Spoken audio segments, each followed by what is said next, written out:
Dandavat, dear devotees. Today we're going to read again the Sri Chaitanya Charitamrta, Lila, Volume 1, and then we're going to read the pastimes, glories, and teachings of His Divine Grace Srila Bhakti Raka Gurudev Goswami Maharaj. Thank you for tuning in today, and let's start our hearing service.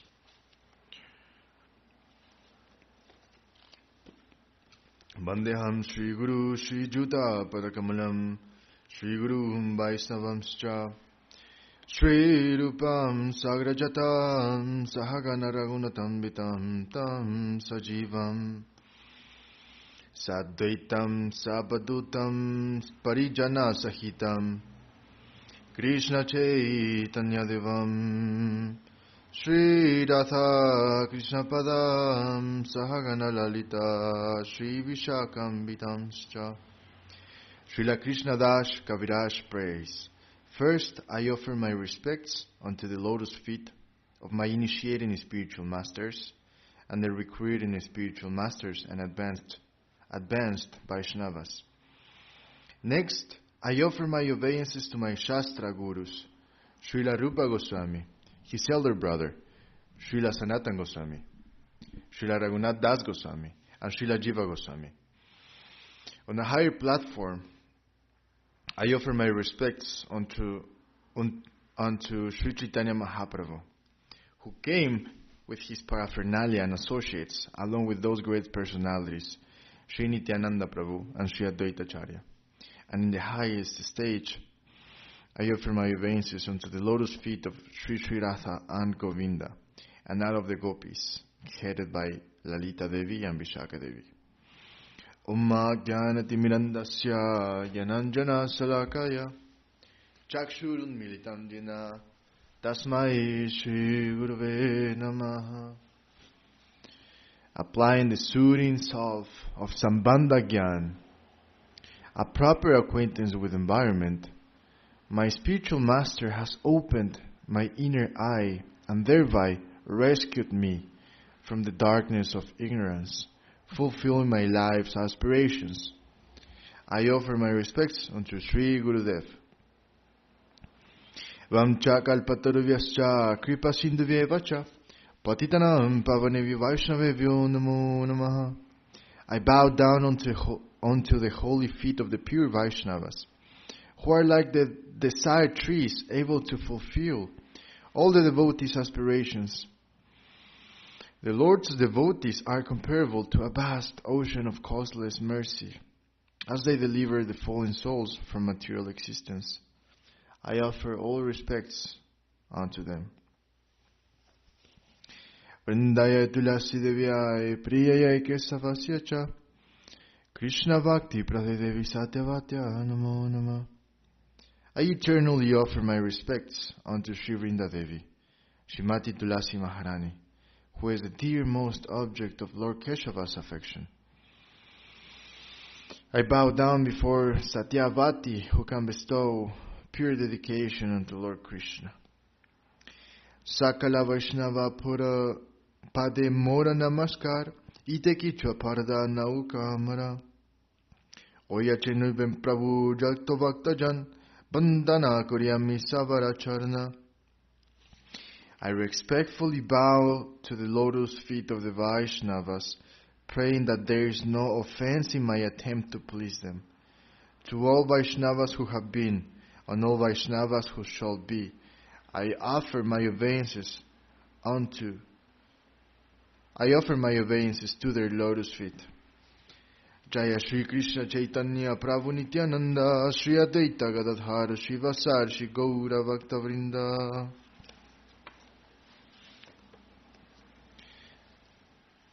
Hare Krishna, Krishna Krishna, Hare Hare, Hare Rama, Rama Rama, Hare Hare.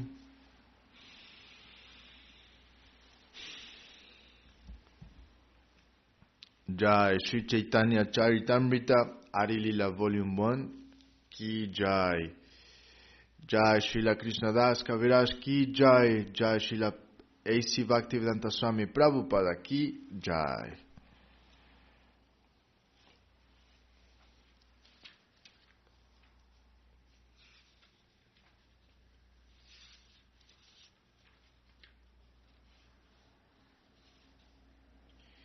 We are reading chapter 2, Sri Chaitanya Mahaprabhu, the Supreme Personality of Godhead, where Srila Krishnadas Kaviraj is describing verse number 3. And what is verse number 3 about? An auspicious vibration that describes the absolute truth. So in chapter 2, Srila Krishnadas Kaviraj is going to describe this verse, the absolute truth. And we're going to receive Srila Prabhupada's mercy. All right.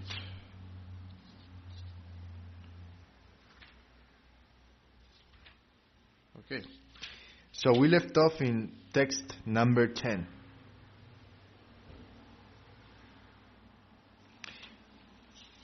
But actually, let's read text number 9. That we did read it, but it was very interesting. Text 9. Nanda Sutta Vali Janre Bhagavate Gai Sri Krishna Vikirna Chaitanya Goshani. He whom Srimad Bhagavatam describes as the son of Nanda Maharaj has descended to earth as Lord Chaitanya. Purport. According to the rules of rhetorical arrangement for efficient composition in literature, a subject should be mentioned before its predicate. The Vedic literature frequently mentions Brahman, Paramatma, and Bhagavan, and therefore these three terms are widely known as the subjects of transcendental understanding. But it is not widely known that what is approached as the impersonal Brahman is the effulgence of Sri Chaitanya Mahaprabhu's transcendental body. Nor is it widely known that the Super Soul, or Paramatma, is only a partial representation of Lord Chaitanya, who is identical with Bhagavan himself. Therefore, the descriptions of Brahman as the effulgence of Lord Chaitanya, the Paramatma as his partial representation, and the Supreme Personality of Godhead Krishna as identical with Lord Chaitanya Mahaprabhu must be verified by evidence from authoritative Vedic literatures. The author wants to establish first that the essence of the Vedas is the Vishnu Tattva, the absolute truth. Vishnu, the all-pervading Godhead. The Vishnu Tattva has different categories, of which the highest is Lord Krishna. The ultimate Vishnu Tattva, as confirmed in the Bhagavad Gita and throughout the Vedic literature. In Srimad Bhagavatam, the same Supreme Personality of Godhead in Srimad Bhagavatam, the same Supreme Personality of Godhead Krishna is described as Nanda Sutta, the son of King Nanda. Krishnadas Kaviraj Goswami says that Nanda Sutta has again appeared as Lord Sri Krishna Chaitanya Mahaprabhu, and he bases this statement on his understanding that the Vedic literature concludes there is no difference between Lord Krishna and Lord Chaitanya Mahaprabhu. This the author will prove. If it is thus proved that Sri Krishna is the origin of all tattvas, of all truths, namely Brahman, Paramatma, and Bhagavan, and that there is no difference between Sri Krishna and Lord Sri Chaitanya Mahaprabhu, it will not be difficult to understand that Sri Chaitanya Mahaprabhu is also the same origin of all tattvas, the same absolute truth, as he is revealed to students of different realizations. It's called Brahman, Paramatma, and Bhagavan. Text number 10. Prakasha Visheshi Tenhadaretina Nama Brahma Paramatma Ara Svayam Bhagavam.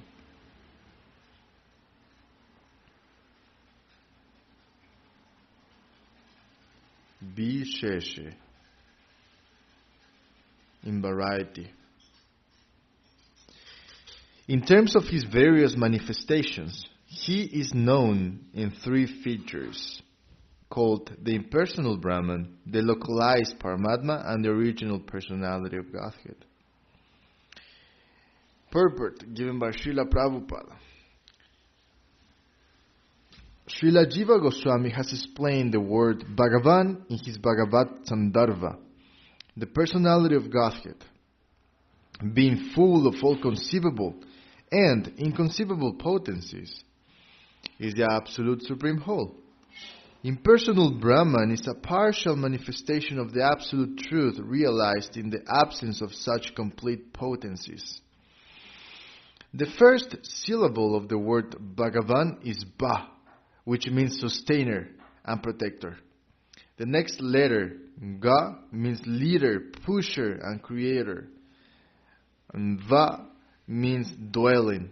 All living beings dwell in the Supreme Lord, and the Supreme Lord dwells within the heart of every living being. Damodar Prabhu, what is the meaning of dwell? Well, to live in, to habitate, we dwell in this temple. A place for live, or, like that. So it says... It's an older term. It's an older word. It's not used much anymore. It says, Va means dwelling. All living beings dwell in the Supreme Lord, and the Supreme Lord dwells within the heart of every living being. Yeah, like He lives. We're not separated. So recapping real quick. The first syllable of the word Va means sustainer and protector. The next letter Ga means leader, pusher, and creator. Va means dwelling. Combining all these concepts, the word Bhagavan carries the import of inconceivable potency, knowledge, energy, strength, opulence, power, and influence, devoid of all varieties of inferiority. So Va, Gavan. Va means sustainer and protector. Ga means leader, pusher, and creator. And Va means dwelling. That all living beings dwell in the Supreme Personality of Godhead. And the Supreme Personality of Godhead dwells in the hearts of all living beings. Combining all these concepts, the word Bhagavan carries the import of inconceivable potency, knowledge, energy, strength, opulence, power, and influence, devoid of all varieties of inferiority. Without such inconceivable potencies, one cannot fully sustain or protect. Our modern civilization is sustained by scientific arrangements devised by many great scientific brains. We can just imagine, therefore, the gigantic brain whose arrangements sustain the gravity of the unlimited number of planets and satellites, and who creates the unlimited space in which they float. If one considers the intelligence needed to orbit man-made satellites, one cannot be fooled into thinking that there is not a gigantic intelligence responsible for the arrangements of the various planetary systems. There is no reason to believe that all the gigantic planets float in space without the superior arrangement of a superior intelligence. This subject is clearly dealt with in the Bhagavad Gita, in chapter 15, verse 13, where the personality of Godhead says, I enter into each planet, and by my mercy they stay in orbit.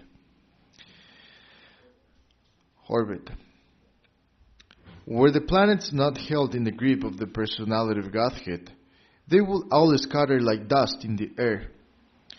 Modern scientists can only impractically explain this inconceivable strength of the personality of Godhead. The potencies of the syllables Ba, Ga, and Ba, Va apply in terms of many different meanings. Through His different potent agents, the Lord protects and sustains everything. But He Himself personally protects and sustains only His devotees. just as a king personally sustains and protects his own children, while entrusting the protection and sustenance of the state to various administrative agents. The Lord is the leader of his devotees. As we learn from the Bhagavad Gita, which mentions that the personality of Godhead personally instructs his loving devotees how to make certain progress on the path of devotion, and thus surely approach the kingdom of God.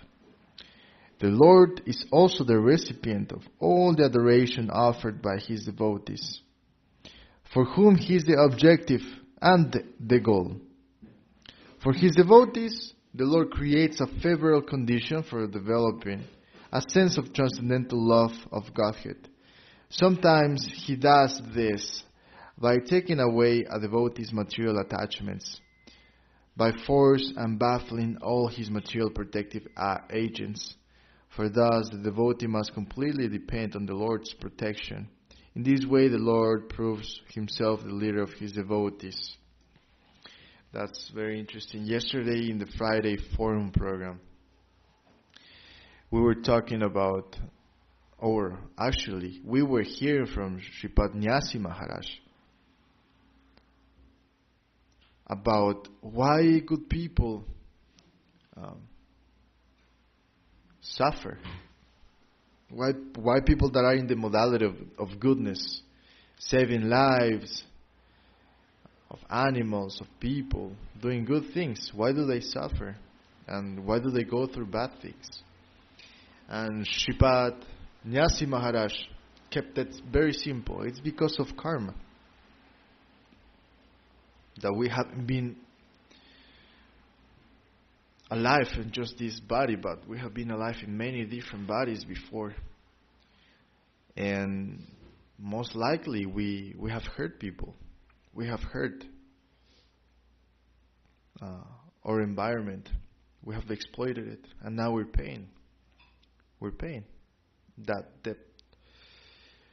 And after that, Nyasi Maharaj helped us remember that when we are sincere and we want to progress in our spiritual life, we want to come more and more into connection with the devotees, the Vaishnavas, and the Lord. Krishna is going to send us some difficulties so that we can progress. And that is our chance for us to take shelter in his lotus feet and in the lotus feet of his devotees. And here Srila Prabhupada is saying, sometimes he does this. For his devotees, the Lord creates a favorable condition for developing a sense of transcendental love of Godhead.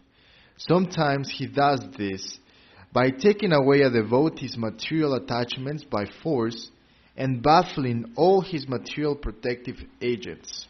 For thus, the devotee must completely depend on the Lord's protection.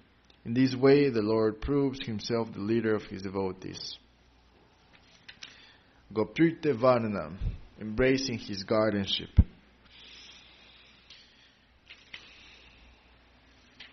Well, this is a beautiful purport given by Srila Prabhupada. He's telling us, he's describing Bhagavan.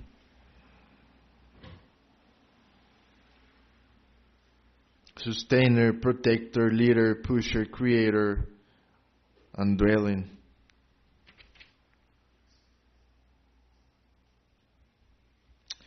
The Lord is not directly attached to the creation, maintenance, and destruction of the material world, for He is eternally busy in the enjoyment of transcendental bliss with paraphernalia composed of His eternal potencies.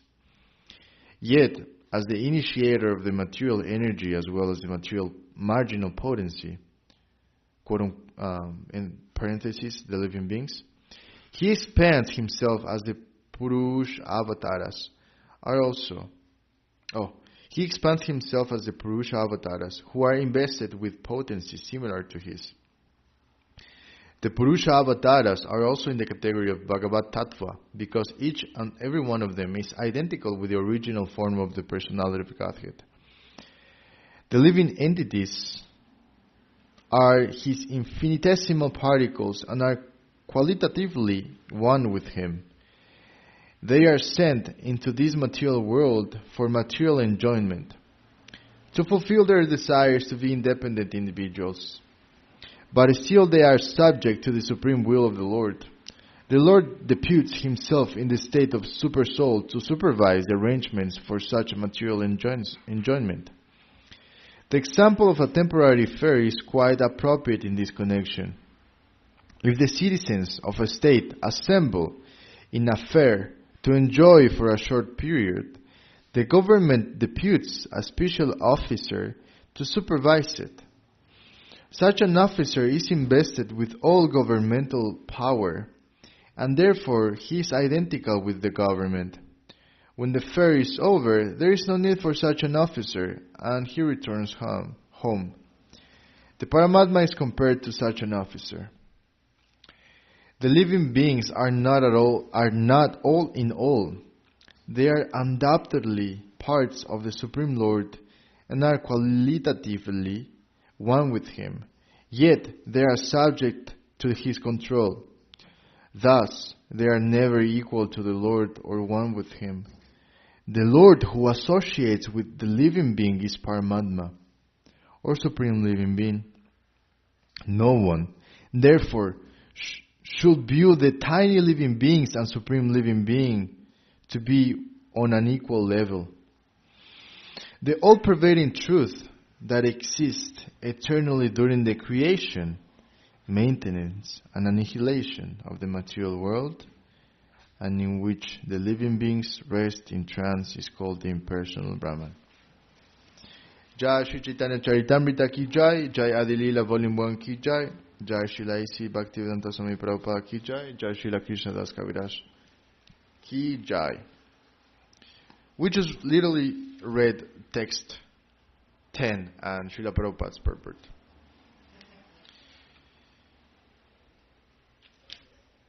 But it's really, yes, it was cool. We're here by mercy the description of absolute truth by pure Vaishnavas. We're hearing what is the impersonal Brahman, what is the localized Paramatma, and what is the original personality of Godhead. In the previous verses, the personal Brahman and the Paramatma has been described. In the purport that we read today, the Bhagavan realization has been described. And Srila Prabhupada has connected Bhagavan realization to our position as his aspirants of devotees. He is all sustainer, he is all protector. He is all leader, all pusher and creator, all dwelling. We should depend on the Lord's protection, Srila Prabhupada says. Jai. And now, we're going to continue reading Centenary Anthology, chapter number 1. And we were reading the pastimes of Srila Prabhupada and Srila Guru Maharaj. Srila Prabhupada was disciple of Srila Sridhar Maharaj. Srila Sridhar Maharaj was his Siksha Guru.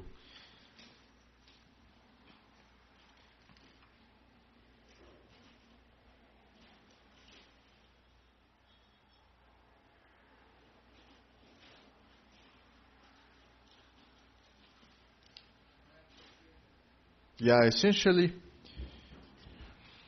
we were reading how close Srila Prabhupada and Srila Sridhar Maharaj were. Now let's continue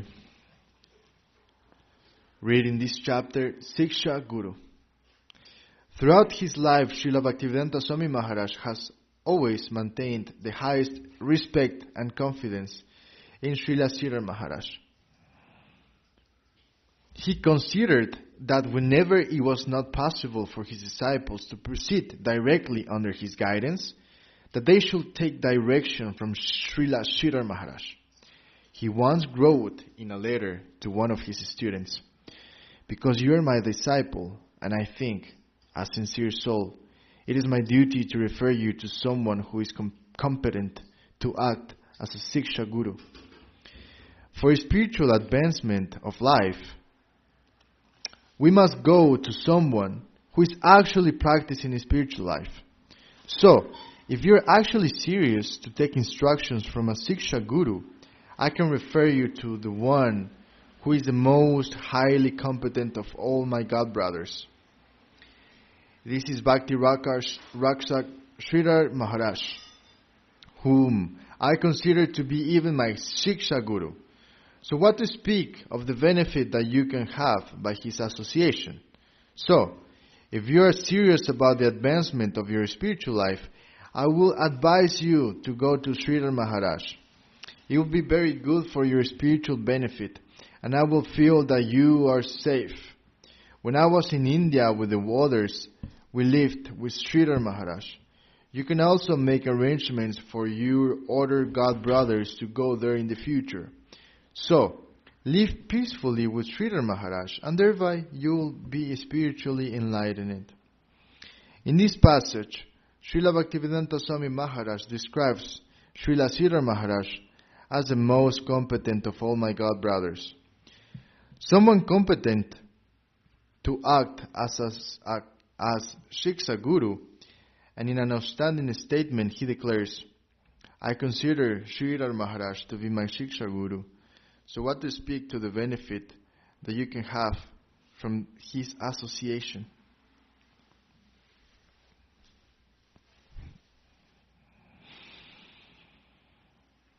What Srila Bhaktivedanta Swami Maharaj means by Shiksha Guru is best explained in his own words, in his purports of the Adi Lila of Chaitanya Charitamrta.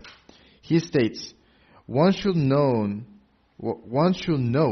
the instruction of a spiritual master to be the personality of Krishna. Krishnadasa Kaviraj Goswami states that there are two kinds of instructing spiritual masters.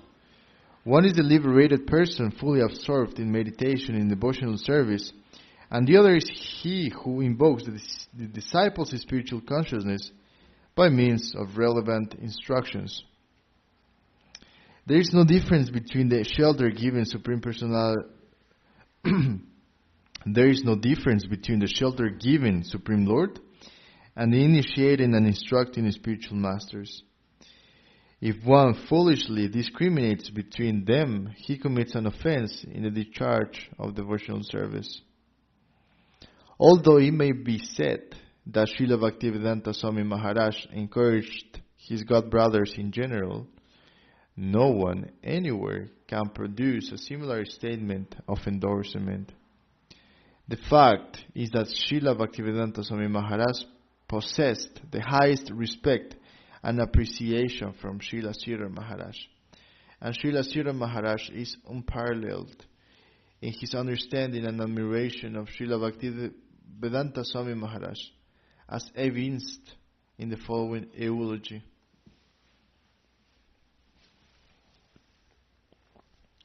So our Swami Maharaj has done a miracle. Thakur Bhaktivinoda conceived, and Bhaktisiddhanta Saraswati Thakur began to translate this conception into action. And we find that throughout Swami Maharaj, in his last days, it has been fulfilled to such a great extent. We are happy, we are glad, we are proud. Dear devotees, please give me 30 seconds.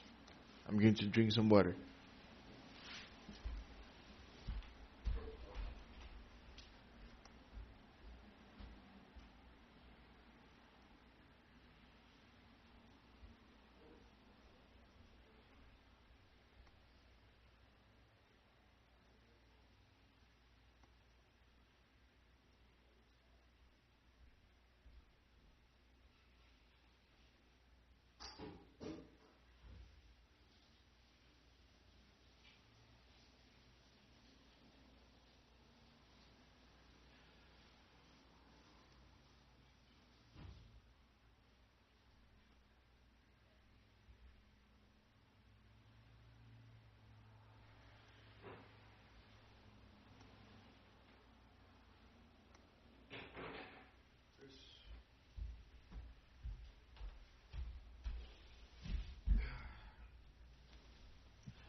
That was so refreshing. Okay. In response to this, Srila Bhaktivedanta Swami Maharaj, with great humility, his voice choked with emotion, tearfully replied, "So, by Guru and Vaishnava, whatever position I have got, it is by Guru's mercy and the blessings of the Vaishnavas. Otherwise, how I may have? So, I wish that Srila Maharaj may bestow his blessings as he was doing always. And may Guru Maharaj," meaning Srila Bhaktisiddhanta Saraswati Thakur, "help me so I can do some service. By his grace, it has become successful. I have no credit. I do not know how things are happening, because I am not at all qualified. Chariya Vaishnava Seva, Nishtara Payeche Keva. Without serving an ideal Vaishnava, who can be delivered from the clutches of Maya?" And after the disappearance of Srila Bhaktivedanta Swami Maharaj, Srila Sridhar Maharaj declared, "I consider him to be Shaktyavesha Avatara, and it is confirmed in his writings on his spiritual journey through the Atlantic, how he landed there in America, and the nature of his beginning the movement, his intense degree of dedication to Krishna and dependence, and how much he made himself empty of any other desire than the other of his Gurudev. Quite empty that Krishna came down to help him, and it is corroborated that Krishna worked on his behalf. In his poem, Prayer to the Lotus Feet of Krishna, we find him pleading with Krishna, "My dear brother, your good fortune will come to you only when Srimati Radharani becomes pleased with you."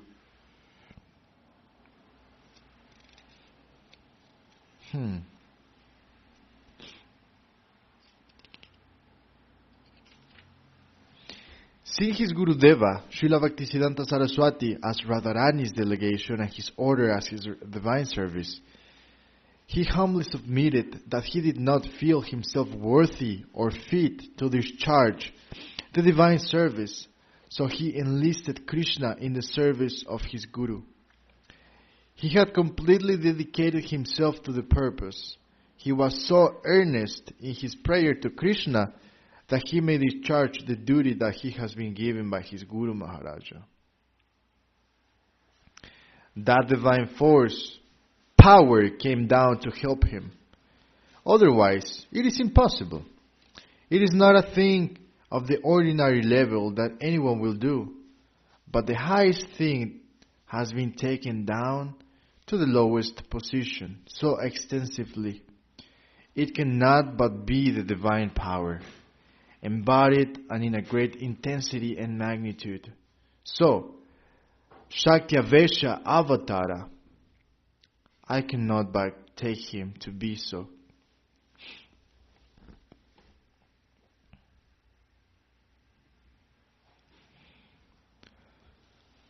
With such appreciation, there should be a little doubt why Srila Bhaktivedanta Swami Maharaj had implicit faith in Srila Sridhar Maharaj.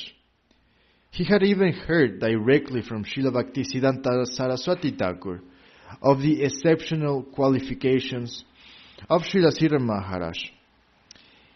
In their known recorded meeting in 1977, the last known recorded meeting, just prior to Srila Bhaktivedanta Swami Maharaj leaving his mortal world, we find him imploring Srila Sridhar Maharaj to take up residence at his temple in Sridham Mayapur. The conversation that ensues is a transcript of their taped conversation of March 1977. Wow, this is a transcription of a real conversation between Srila Prabhupada, Srila Guru Maharaj, and devotees.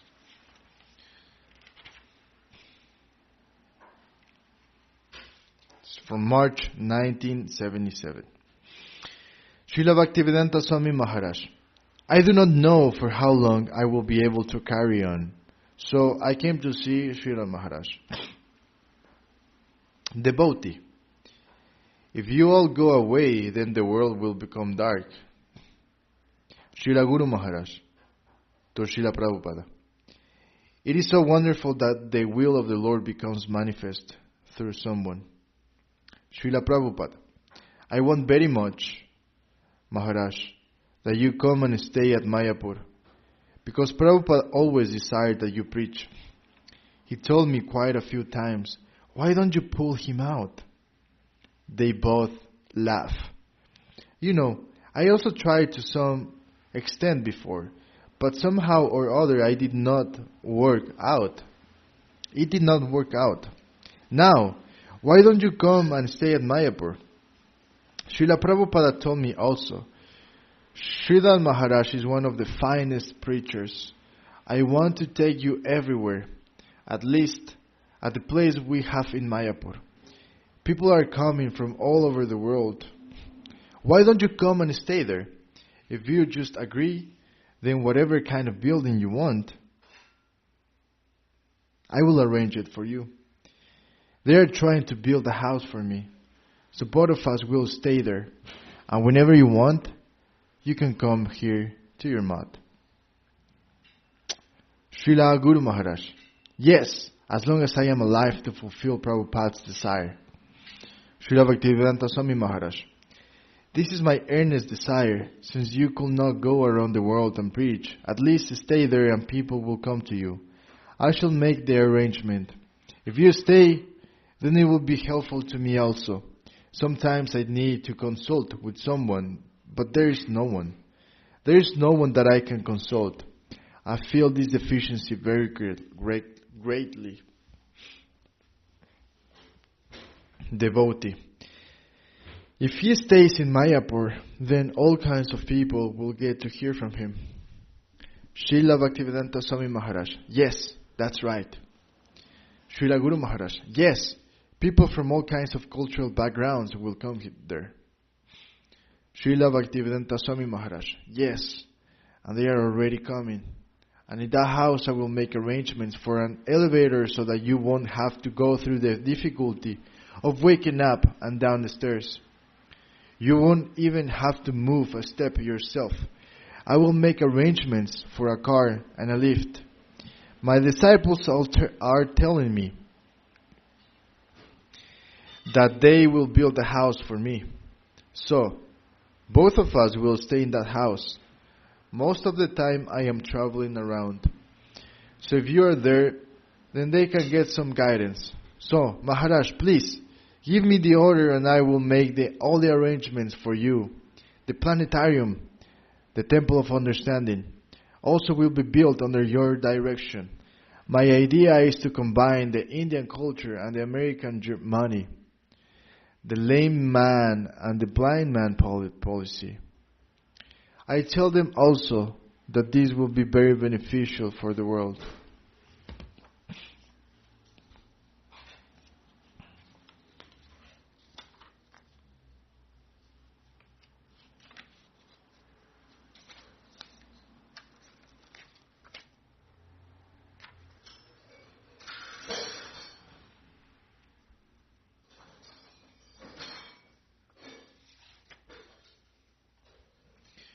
Here, in their final meeting, Srila Bhaktivedanta Swami Maharaj prophetically refers to his imminent disappearance and reveals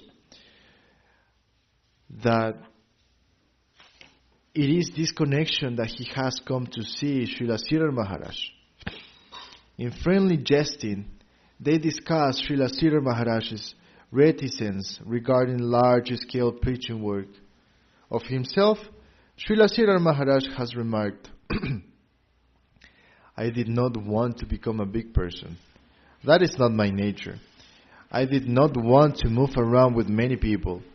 I am just satisfied with whatever I have. My spiritual thinking is my life. The conclusions of the scriptures, the advices of the Mahajanas, to relish them and practice them, and to discuss them in a small confidential circle. That is the main goal of my life. Those are the words of Srila Sridhar Maharaj. In the 9th canto of Srimad Bhagavatam, Srila Bhaktivedanta Swami Maharaj, quoting Dhruva Maharaj, writes, "My dear Lord, I am fully satisfied with whatever you have given me. I have nothing else to ask from you, for I am fully satisfied to be engaged in your service." This is the mentality of a pure devotee who does not want anything material or spiritual from the personality of God